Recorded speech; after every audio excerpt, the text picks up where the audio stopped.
All right, so this is a suggestion via Discord. The name of the video is Trump's decision could bring a seismic change to the Middle East. And obviously, the decision most likely is going to be if he is going to strike with an MOP or not. Right? There's a gigantic conversation around this, and I'm kind of somewhere in the middle here. I do understand that but by doing this, it definitely will bring a gigantic shift specifically in that region. I mean, like seriously, we're talking about regime change level here. So that's something that I'm sure the president fully is aware of here. By doing this, we don't have much of a track record, a good track record at least, enacting any type of regime changes. Because just look at the countries that we've done these things to. Right? I mean, the reason why our southern border is basically being flooded in the way that it has been in the previous years is because of a good amount of the crazy destabilization that we did in Central and South America. Like that's just a fact of the matter here. Right? They wouldn't be coming. Seriously, they wouldn't be coming if we didn't do what we did there, guys. But they definitely cannot have any type of nuclear or anything, though, guys. Right? They absolutely strongly detest anything West-oriented. All right, and that's just a reality. Like the moment they do it, you can count the days when they do not care about the concept of a nuclear winter. They do not care about the winds blowing most likely back onto them. They just want to basically, in a very zealot type of manner, destroy us. That's their goal, it seems.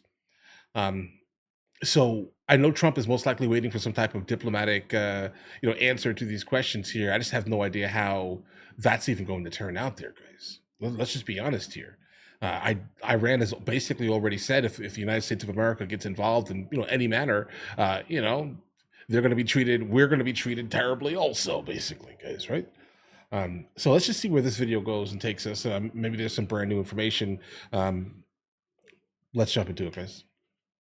Let's see where this takes us. Let's go now to Fox News senior correspondent Benjamin Hall. All right, so Benjamin, you've survived wars.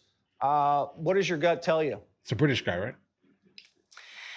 right? Jesse, it's fascinating to watch this right now. The whole world is watching what President Trump is about to do, and just seeing him standing at the White House earlier on, keeping everyone guessing, not making that move too quickly is fascinating. Look, I think it's fair to say that there are incredible pros for hitting that nuclear site and incredible cons as well. Yes. The pros you laid out earlier. Look, you get rid of Iran's nuclear facility. That the US is the only country that can do that. That perhaps leads to a change in regime. As you said, the country is falling apart. People are striking. People can't afford to live. Right. That could change the whole Middle East. With President Trump's relationships with Saudi Arabia and Israel, if the Iranian regime was to fall, you could change the region. You could pull them away from China, pull them away from Russia. It could be a geopolitical shock if that were to happen. It would be a seismic change. On the other hand, there are potential real negatives, and that is down to how Iran will respond. Look, if Iran was to go after American embassies, American ships. Then all gloves would be off immediately. Trump is not going to allow that to happen. If that happens, it's just hellfire.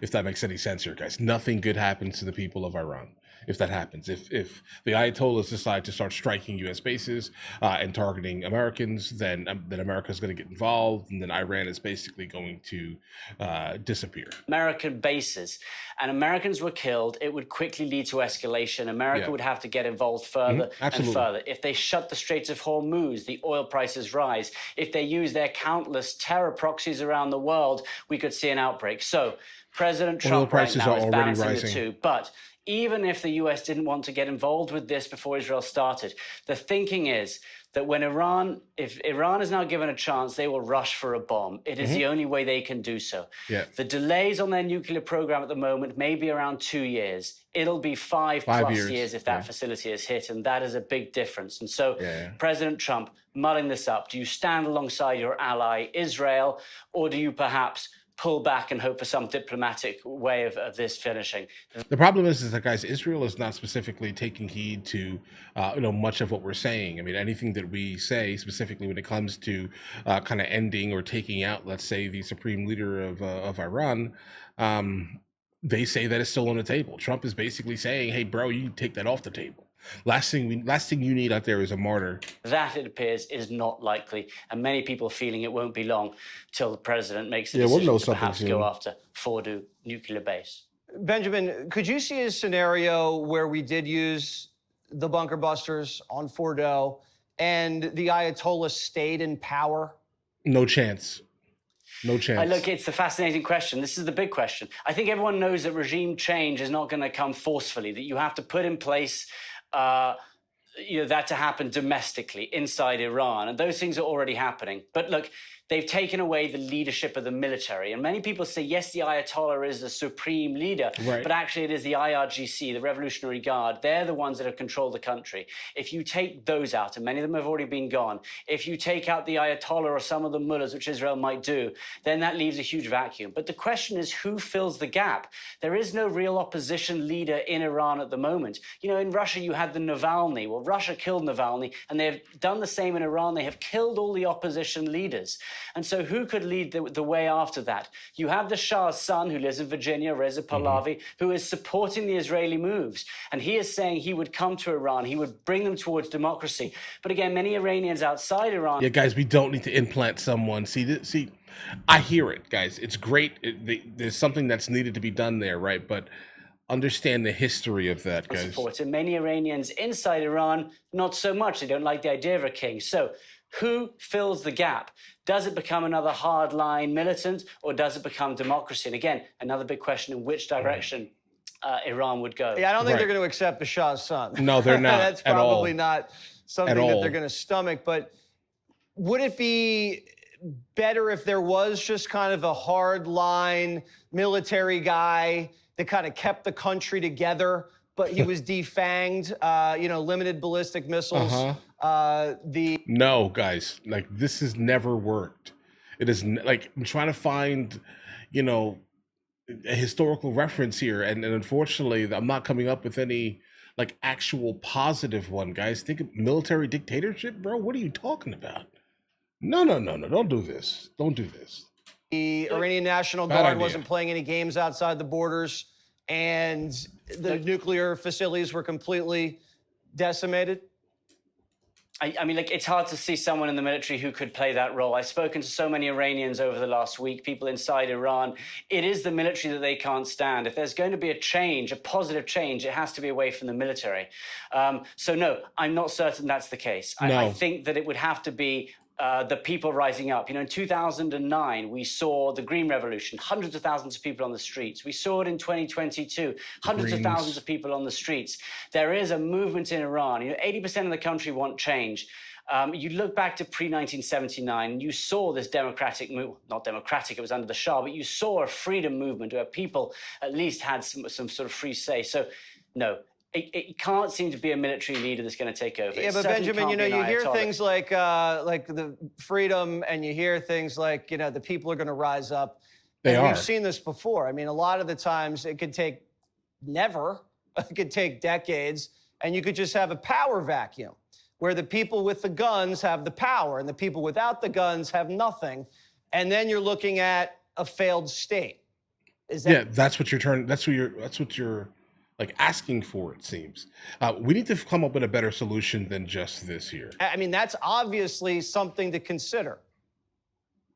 Well, it is. And if you look at who's running Syria at the moment, it's Shara, who himself was, at one point working alongside al-Qaeda. And sometimes those perhaps are the people who fill in, who come in.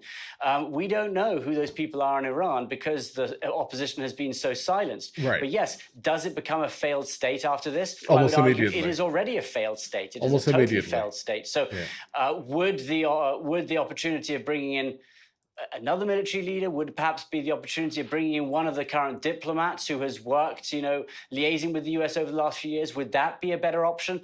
We don't know. But I think it comes down to the fact that right now the decision has to be made on whether or not Iran can build a nuclear weapon, whether it's on that path. Right. You can look time and time again about what comes next, but unless you deal with that initial issue, that initial problem, which the IAEA, they said Iran was breaking all the rules just 2 weeks ago. Iran themselves said that they were opening a third enrichment site just 1 week ago. It is heading in that direction. And yes, you can try and look at all the paths that lie ahead, but sometimes you have to make the move if it's going to prevent them from getting that bomb. We're only looking ahead, Benjamin, because the president's already decided. He said, you're not having a nuclear program. We're either going to do it violently or you're going to let us in and we're going to just do it peacefully. But either way, it's gone.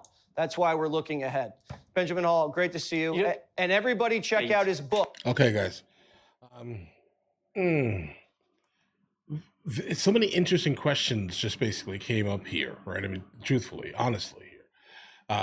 Who would run Iran after you take out the leaders, guys? I mean, obviously, if the opposition parties have consistently been obliterated for opposing the ruling class, who's left, guys? Like, seriously. Could there be someone from some other country that basically immediately invades Iran immediately and just takes their borders? Guys, let me think about this here. You could be making things worse. Okay, like you seriously could be making things a lot worse. But there definitely needs to be a solution, and I'm glad that there are many more people who may potentially understand geopolitics better than I, right? Sitting down at a table and honestly having multiple conversations kind of regarding this and what will happen after, because again, we have a terrible track record of doing this. Okay, and the last thing we need is some guy, related to, I don't know, somebody in the upper class, let's say, going into Iran and taking over with American ideals. Okay, these are not Americans. They don't have American ideals. They do not want, American culture. They don't, not really, not how you think, not how it is here. You think they don't see the craziness, guys? They don't want that. Not them. They're super conservative. Right? Like super, super, super conservative. They don't want none of this craziness, guys. So you're going to have to find someone from there specifically that is, in fact, not a hawk, let's say, right? Someone that has the ability to understand that there are different people on Earth that have different ideologies and religions and thoughts specifically, deeply, right? Different than theirs. How you gonna find that, bro? Oh no, this is intriguing, guys. We're gonna keep following this stuff, guys. Listen, let me know in the comments what you guys think. If you guys are new here, please like and subscribe. In the meantime, I'll catch you guys later.